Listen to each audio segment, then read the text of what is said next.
नमस्कार दोस्तों, डेट है आज की 14 मई 2022 और स्वागत है आपका एटोरियल डिस्कशन में। 3 इश्यूज आज हम डिस्कस करेंगे। सबसे पहला सिविल सर्वेंट्स की परफॉर्मेंस से संबंधित, दूसरा आर्टिकल WHO में रिफॉर्म्स से संबंधित, तीसरा आर्टिकल बिजनेस लाइन का एग्री टूरिज्म से संबंधित। चलिए डिस्कशन स्टार्ट करते हैं। First important article steel frame of India यानी कि सिविल सर्वेंट्स से संबंधित है। आप जीएस पेपर सेकंड के इस टॉपिक से आर्टिकल को रिलेट कर सकते हो। क्या कंटेस्ट है?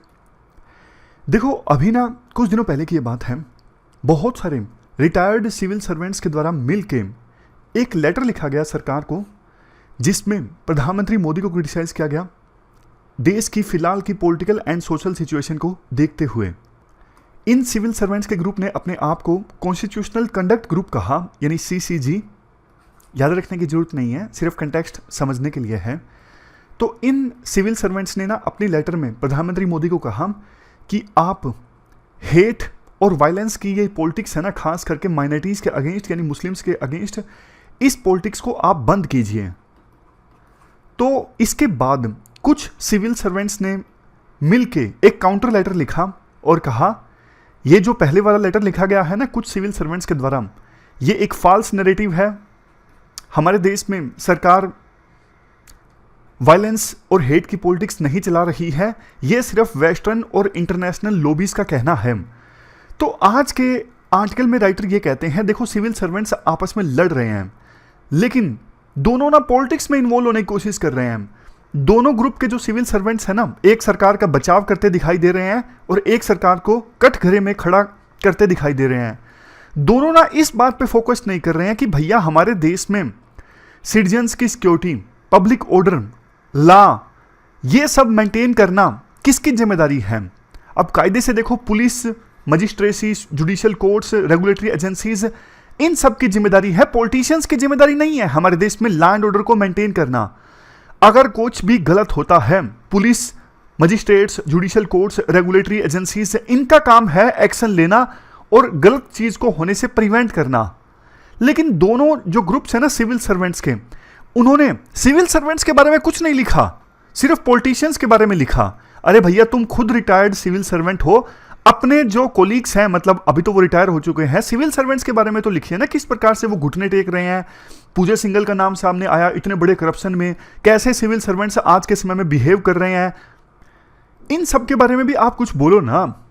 देखो, मेच्योर डेमोक्रेसीज में जब डेमोक्रेसी मजबूत हो जाती है ना, परिपक्व हो जाती है, तो उस सिचुएशन में सेल्फ रिस्पेक्ट वाले जो पब्लिक ऑफिशियल्स होते हैं ना, नॉर्मली अपनी ड्यूटीज को डिस्चार्ज करते हैं संविधान के अनुसार, यानी लॉ के अनुसार, ऑनेस्टी के साथ, इंटीग्रिटी के साथ, अपनी कंसाइंस के साथ। वो पॉलिटिशियंस के सामने घुटने नहीं टेकते। लेकिन आप बताइए हमारे देश में क्या हो रहा है, बताते हुए देखो दुख होता है। हम लेकिन जिन सिविल सर्वेंट्स को सरदार पटेल ने स्टील फ्रेम कहा था ना देश का, आज उस स्टील फ्रेम को जंग लग चुका है। देखो, एक ब्रिटेन का एग्जाम्पल दिया जाता है, ब्रिटेन का एग्जाम्पल हम डिस्कस करेंगे, लेकिन पहले आप इंडिया की बात कीजिए। जब इमरजेंसी लगी थी ना 1975 में, तो इंदिरा गांधी ने एक बात बोली थी, कमिटेड ब्यूरोक्रेसी कमिटेड होनी चाहिए सरकार के प्रति। लेकिन देखो, कायदे से जो ब्यूरोक्रेसी है वो सरकार के प्रति कमिटेड नहीं होनी चाहिए, संविधान के प्रति कमिटेड होनी चाहिए, लॉ के प्रति कमिटेड होनी चाहिए। जब इंदिरा गांधी ने ये बात बोली थी ना कमिटेड ब्यूरोक्रेसी वाली, तो उस समय उनका क्रिटिसिज्म हुआ। तो बाद में उन्होंने अपनी बात पलट दी, मतलब घुमा दिया। उन्होंने बोला कि मेरा मतलब ये नहीं कि सरकार के प्रति ब्यूरोक्रेसी कमिटेड होनी चाहिए, मेरा मतलब कहने का ये था सोशलिज्म की जो आइडियोलॉजी है, पब्लिक वेलफेयर है, उसके प्रति ब्यूरोक्रेसी जो है वो कमिटेड होनी चाहिए। लेकिन देखो, 1975 से ब्यूरोक्रेसी के झुकने की शुरुआत हो गई थी, मतलब स्टैंडर्ड्स काफी गिरने स्टार्ट हो गए थे।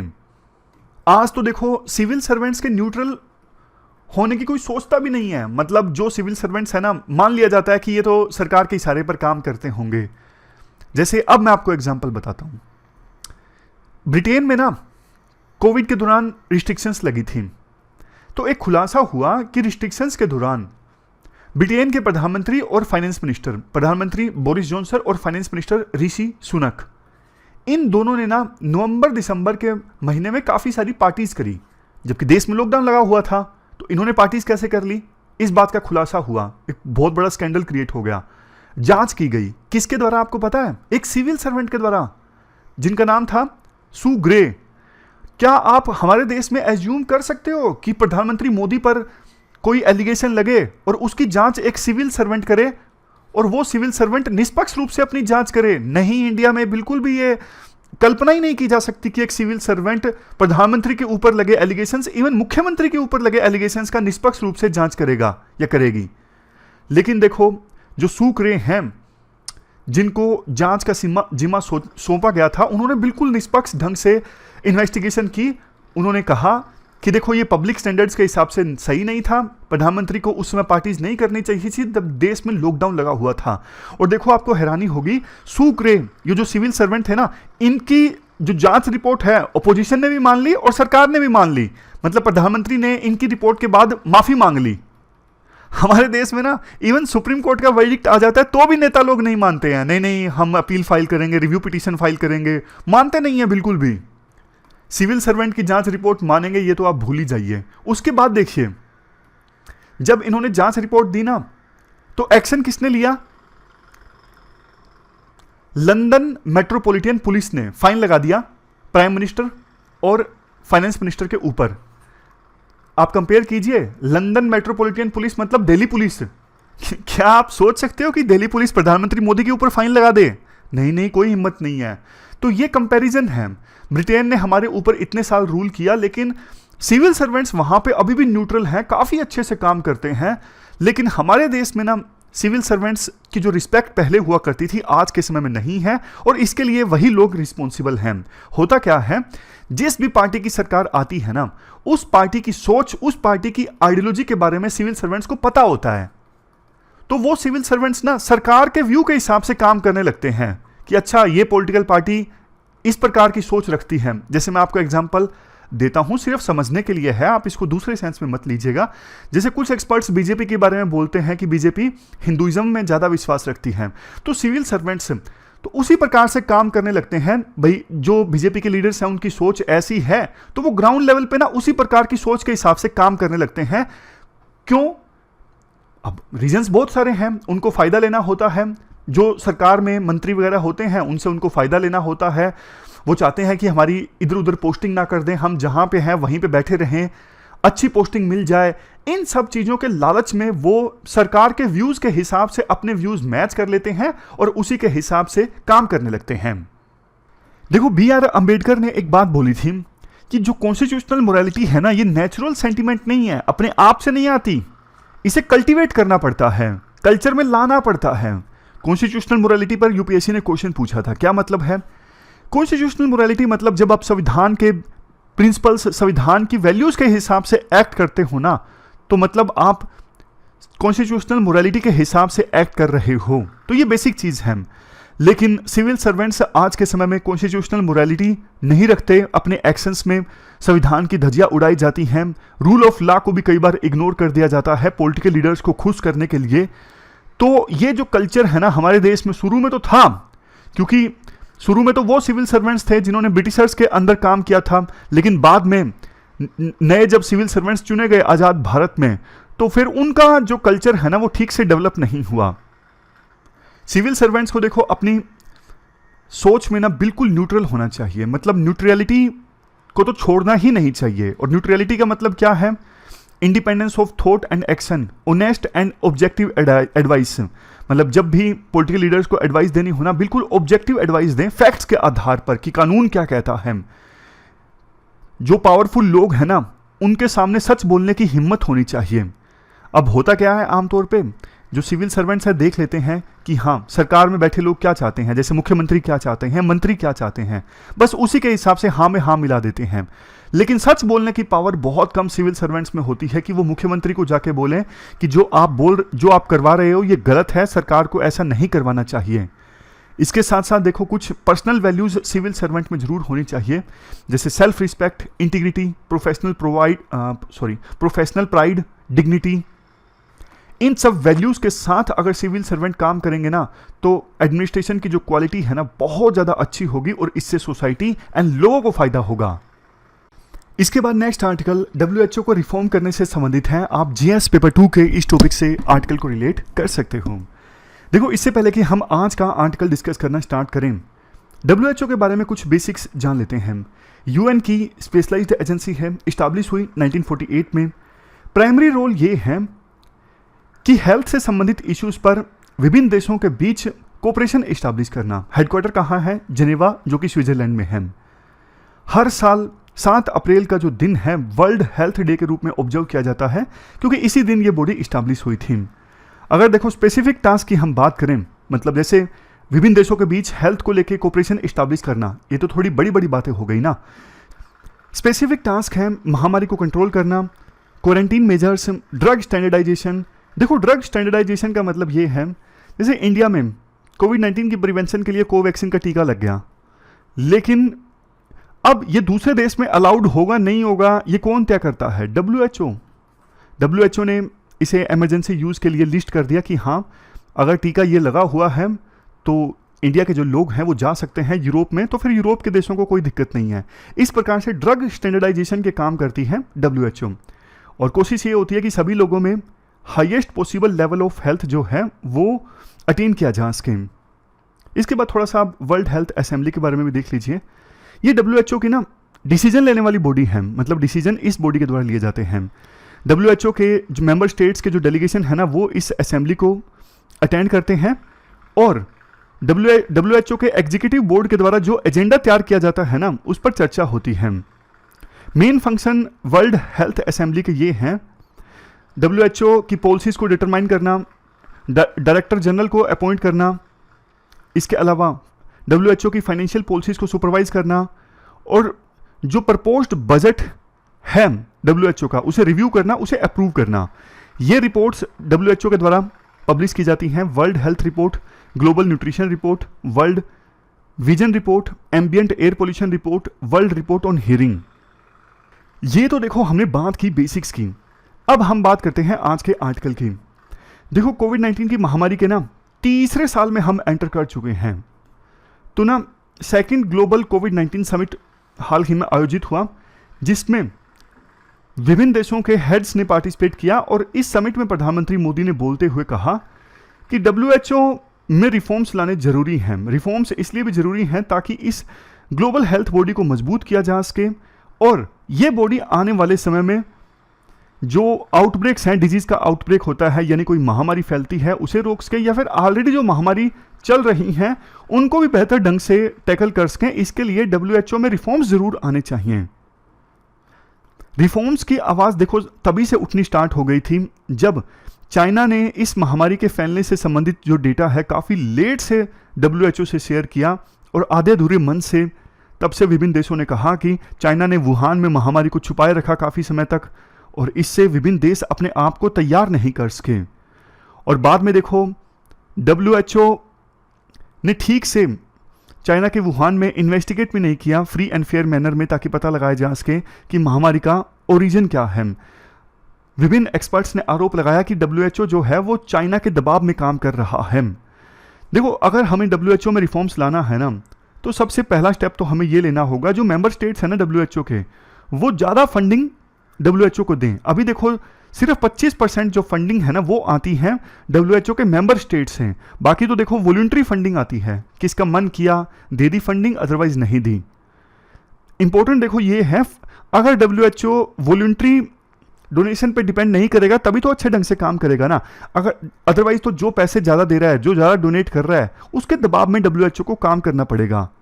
नेक्स्ट देखो, डब्ल्यूएचओ को ना ज़्यादा पावर्स दी जाए, ये इंश्योर करवाने के लिए जो मेंबर स्टेट्स हैं ना वो इंटरनेशनल हेल्थ रेगुलेशंस को फॉलो करें। जैसे चाइना की जिम्मेदारी बनती थी, जैसे ही महामारी का पता लगा तुरंत की तुरंत डब्ल्यूएचओ को बताता, लेकिन देर से बताया। वैसे देखो कायदे से legally binding international health regulations हैं कि कोई भी पब्लिक हेल्थ इमरजेंसी हो तो विभिन्न मेंबर कंट्रीज उसके बारे में डब्ल्यूएचओ को सूचित करें। दिक्कत पता है क्या है, डब्ल्यूएचओ के पास ना एक्शन लेने की पावर नहीं है। जैसे चाइना ने देर से बताया, वो वाली बात हो गई, क्या उखाड़ लोगे मेरा, कायदे से उन्हें करना चाहिए था, लेकिन डब्ल्यूएचओ के पास एक्शन लेने की पावर नहीं है, तो इसलिए कुछ एक्शन लिया ही नहीं जा सकता चाइना के अगेंस्ट। तो इसलिए प्रधानमंत्री मोदी ने जो बात बोली ना कि WHO में रिफॉर्म्स आने चाहिए, वो बात बिल्कुल ठीक है। लेकिन प्रधानमंत्री मोदी ने एक बात और बोली कि वैक्सीन अप्रूवल में भी ट्रांसपेरेंसी आनी चाहिए। इस बात पर राइटर सहमत नहीं होते। देखो, सरकार को यह लगता है WHO ने कोवैक्सीन को ना इमरजेंसी यूज लिस्टिंग के लिए अप्रूवल देने में काफी देरी की।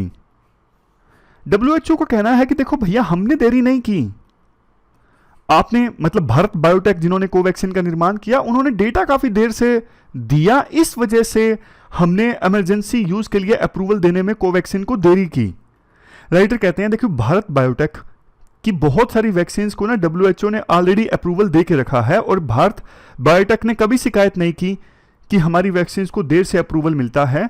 लेकिन इस बार WHO ने देरी इसलिए की क्योंकि भारत बायोटेक ने कंप्लीट डेटा नहीं दिया। WHO ने यह भी कहा कि कितना जल्दी किस वैक्सीन को अप्रूवल मिलेगा वो वैक्सीन के मैन्युफैक्चरर पर डिपेंड करता है। 99% वो किस फुर्ती के साथ में डेटा देता है और कितना कंप्लीट डेटा देता है, बाकी सिर्फ 1% हमारे ऊपर डिपेंड करता है। तो राइटर ये कहते हैं कि देखो, सरकार का ये कहना कि WHO ने मीडिया रिपोर्ट्स के आधार पर वैक्सीन को अप्रूवल देने में देरी की, ये बात सही नहीं है। जो मीडिया थी ना, वो तो सिर्फ इंडियन रेगुलेटर को क्रिटिसाइज कर रही थी।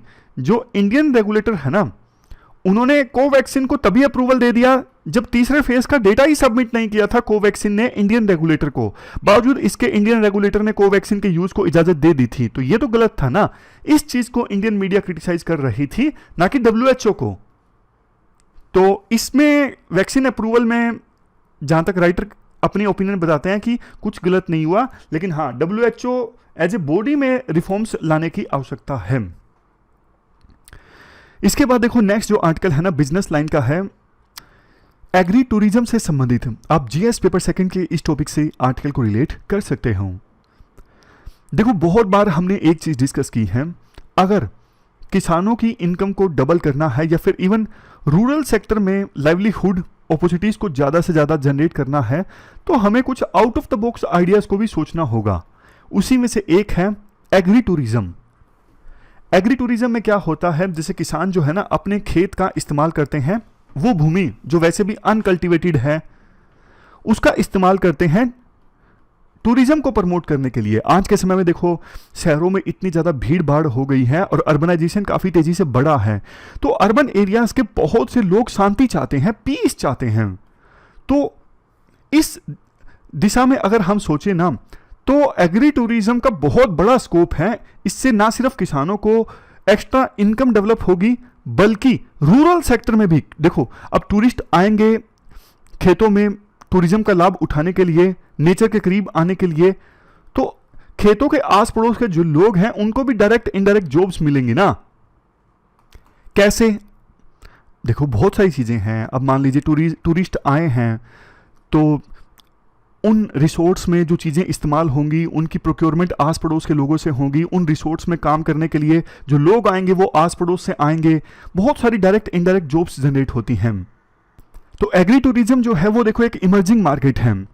2019 में अगर पूरे वर्ल्ड में काम हम काउंट करें तो एग्री टूरिज्म की जो मार्केट है वो $42.46 बिलियन की है।